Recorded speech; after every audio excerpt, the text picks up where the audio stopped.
Welcome to the Challenging Child Podcast, where you'll discover ideas to help change the behaviour of a child who is aggressive, defiant, controlling, or dishonest.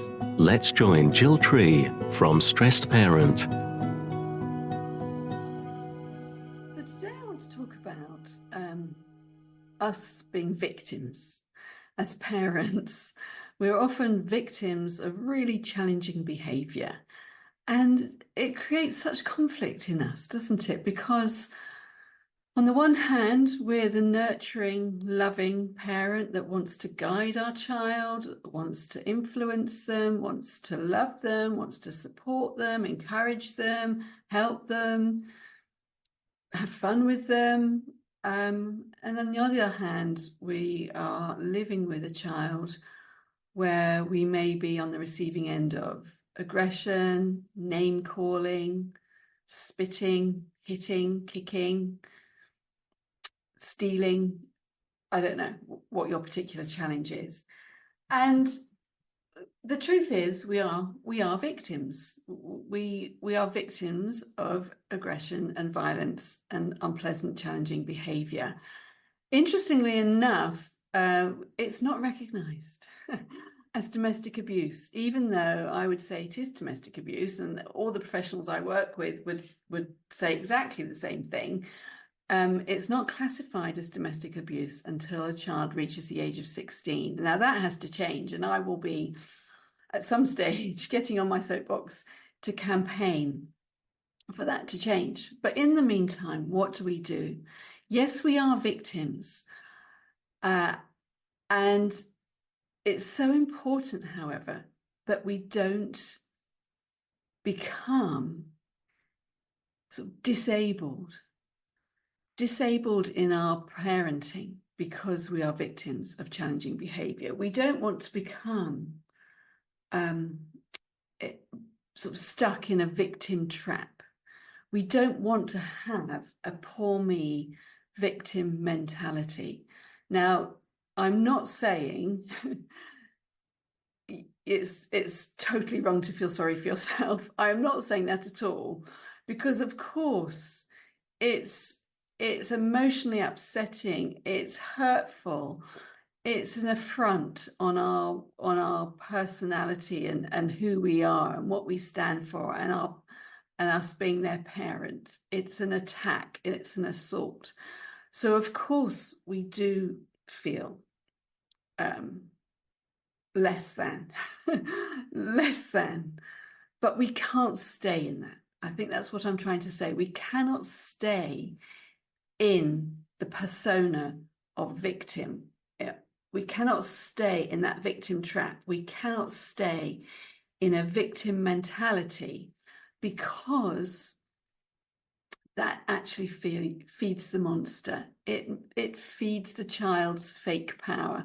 I talk about a fake power where they have low self-esteem and suddenly they can make you cry, they can make you nervous, they can make you tread on eggshells, and they love to feel that fake power and that ability to exude power over you. So we want to, as far as possible, pull ourselves out of. Yes, we've just had a massive meltdown. They've called us all sorts of foul names, effing C and bitch, and they've spat in your face. And of course, you're emotionally upset. And yes, you've got to express those emotions somehow and get them out and get support and have someone to talk to about that. And then you need to step back into your parental presence, your power, which is not that we're going to exude power over this child. We just want to emanate this presence, so that we don't stay stuck. We want to not be stuck.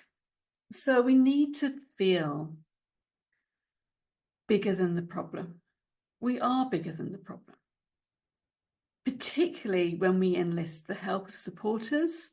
Those supporters, it depends on the challenges you're facing, friends and family, school teachers, club members, to support you so you can talk about it. They can talk to your child for you about it. It might be social worker. If you've got a social work involvement, it might be that you call the police. But you want to find ways to feel bigger than the problem. And so you're not overwhelmed, because overwhelm is a massive problem for us. It is overwhelming, especially if we've got more than one child, or that we're a single parent, or a combination of those two.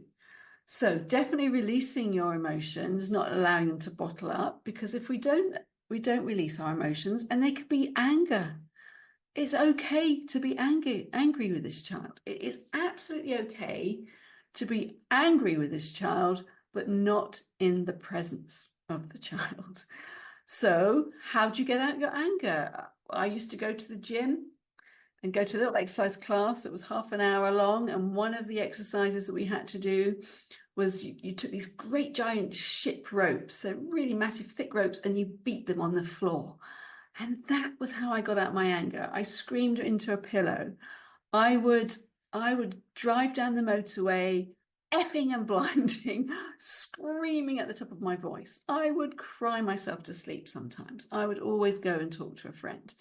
I would get support from my MVR practitioner, my nonviolent resistance practitioner that I was getting support from, and that's what I do now. I support families, as you know, with a program called Nonviolent Resistance in my Hostility to Harmony program.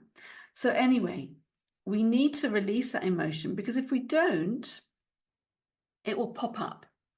You know, like a beach ball in the swimming pool, we can push that beach ball down in the swimming pool or in the sea, but we let it go and it will pop up. And if we don't release our emotions away from the child, they will pop up inappropriately with the child, and we'll call them names back, or we'll retaliate, or say something we don't mean, and that's not what we want. So we want to do whatever we can to not be in that victim mode as much as possible. So if you have a lot of fear around your child, you might be fearful just of rocking the boat. You know, you're going to say something, you're going to say no, and it rocks the boat and it all gets nasty. You're not scared of the child, but you're scared of rocking the boat. Or you may be scared of the child. You know, they've hurt you and you're scared that you could be hurt again. Well, in those sorts of situations, we need lots of support from our supporters. We might even need to have, you know, speed dial to get a supporter around, a next door neighbor around. We might have a personal alarm. We might have a bag packed in our car so that we can make a hasty retreat and go and stay with a friend, if that's appropriate. You have to choose what's appropriate. You may use 999 and call the police if you really are scared and there's a dangerous situation is about to happen or is happening. But we also need to think about what can make us feel more powerful. Various things that we can do. Various things that we could do to help us feel more powerful. And one of them is to really be the person you used to be. So not sacrifice ourselves so much that we don't do the things that we love. Because one of the antidotes to being a victim is to having joy in our lives. If you used to sing in a choir, then sign back up to that choir. Or if that's not possible because you've got young children and you're a single parent, play some karaoke music or something and sing. Whatever was important about singing, you know, just the uplift of it, keep doing it. If you used to run marathons, well, then go running. If you used to love having bubble baths, then keep having bubble baths. If you love gardening, then get out in the garden. What is going to lift your spirits and bring back the person you used to be?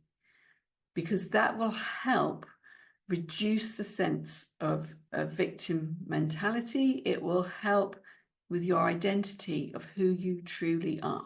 You are not truly a victim, even though you feel like that sometimes. Music can be really uplifting. Just playing some really motivational music, having a dance like nobody's watching. What's it going to take? What's it going to take? Watching a movie, a really funny movie, listening to some comedy on the radio, going out to see some comics, going out, having a laugh with friends, whatever it takes, something that's going to make you smile like a Cheshire cat. So I love going out on my bike and cycling with no hands down a hill. The sense of freedom, the sense of, wow, I can still do this at my age, the sense of, I've got my own inner child that I'm nurturing. It takes 5 minutes to get up that hill and then cycle down with no hands on the handlebars. But the lasting effect is massive. So what is it? What is it that you can do? We need to feed ourselves. We need to nurture our parental presence. And I talk about that. If ever you want to find out more about that, sign up for my free mini e-course. Go to stressedparent.co.uk, and you'll see a free mini e-course where I talk about parental presence, so you can get all the information you need about that. We need to fill up our nurture bucket. We haven't got endless energy. We haven't got endless ability to endure. Although Gandhi, who this program that I teach, it came from studying Gandhi.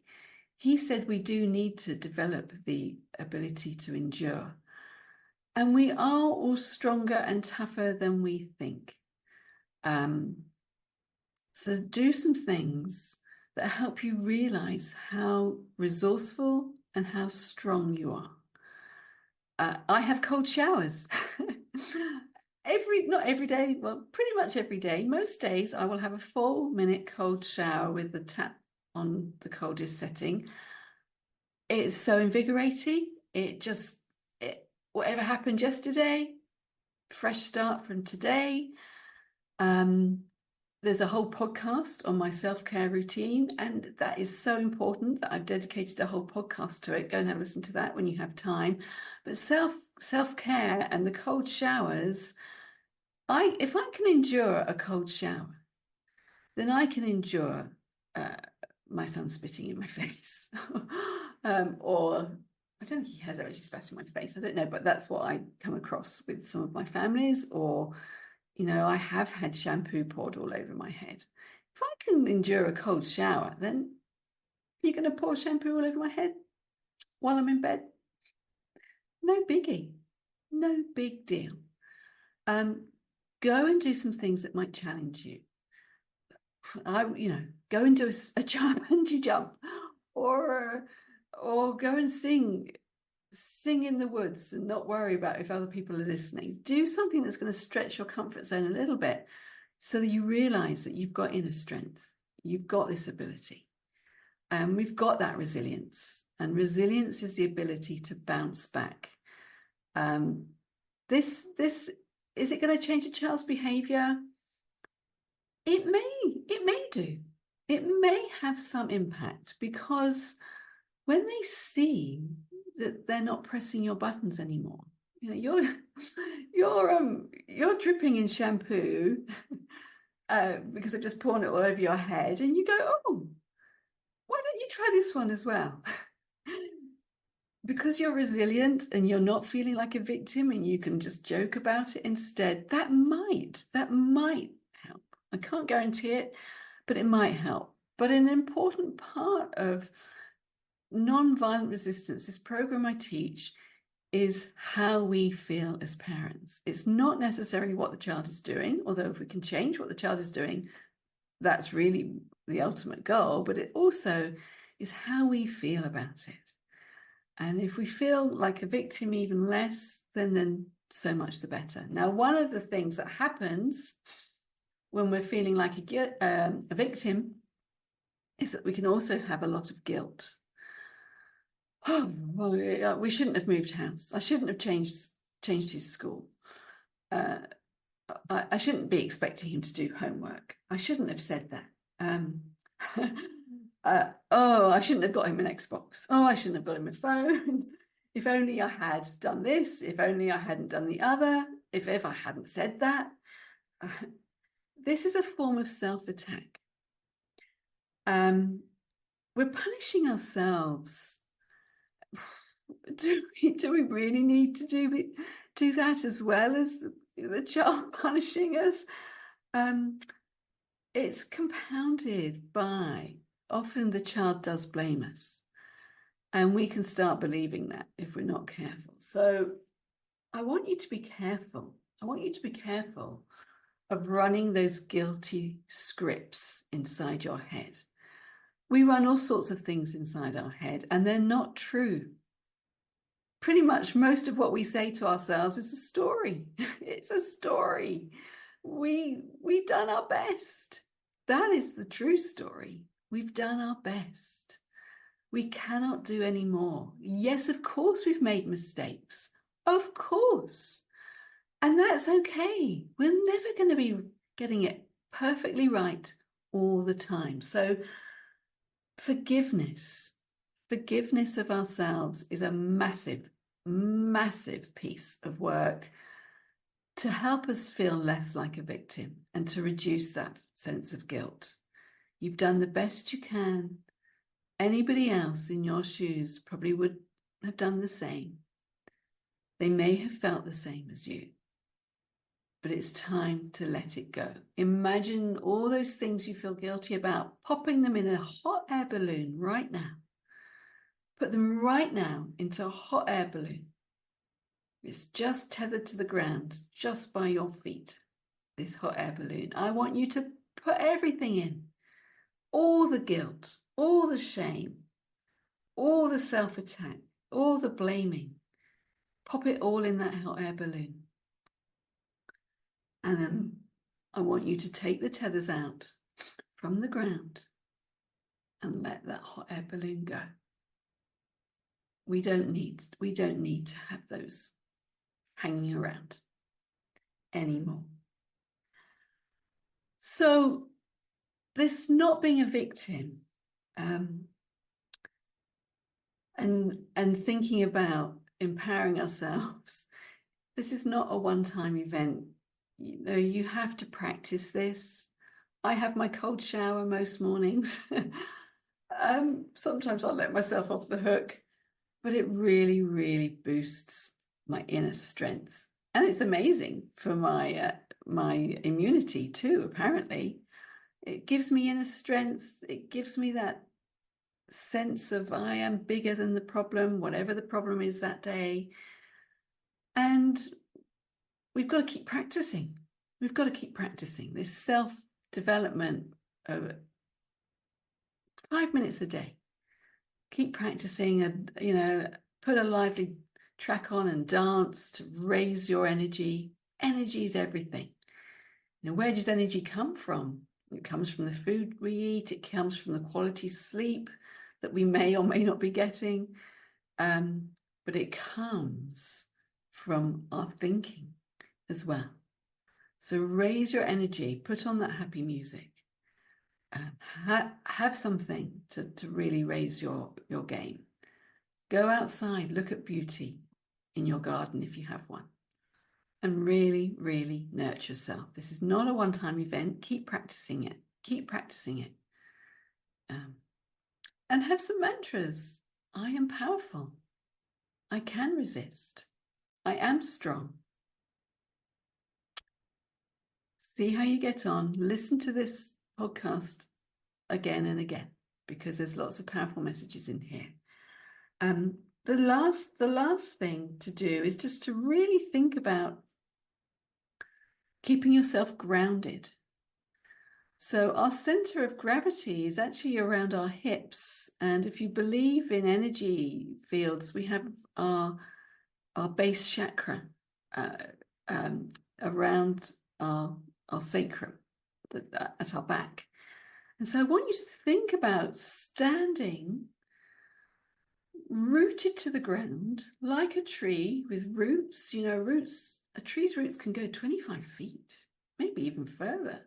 The height of the tree, the length of the roots, apparently. So I want you to imagine being like a tree, grounding yourself, focusing your attention and all your energy into your hips, because that's where your center of gravity is, and being strong. You are strong. You are bigger than the problem. Doesn't mean you need to sort this problem out on your own.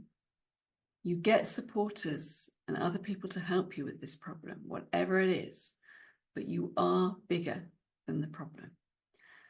And that can just help anchor you. If you imagine you're like a tree, you're grounded, you're strong, that can just be a really good anchor.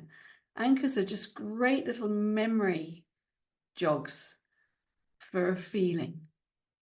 You know, I talk about in one of my podcasts how I smell suntan lotion to get a holiday feeling. So memories and smell are very closely associated. Think about having an anchor. It could just be grasping your hands together, you know, you're strong, or smelling of your favorite perfume, putting your favorite perfume on might be a good one. Whenever I go out to do public speaking, I always put lipstick on. Makes me feel like a grown-up. I am a grown-up. I am a grown-up. But it makes me feel even more grown-up to have lipstick on. Where does that come from? That must have come from when I was a child. But these little fun things, these little pieces of ritual can really help us stay in our true identity, who we really are, and help us support our children in their growth and development and who they truly are. So good luck with being the strong person with parental presence. And when you go into victim mode, pulling yourself out as soon as you can. Take care. Thanks for listening.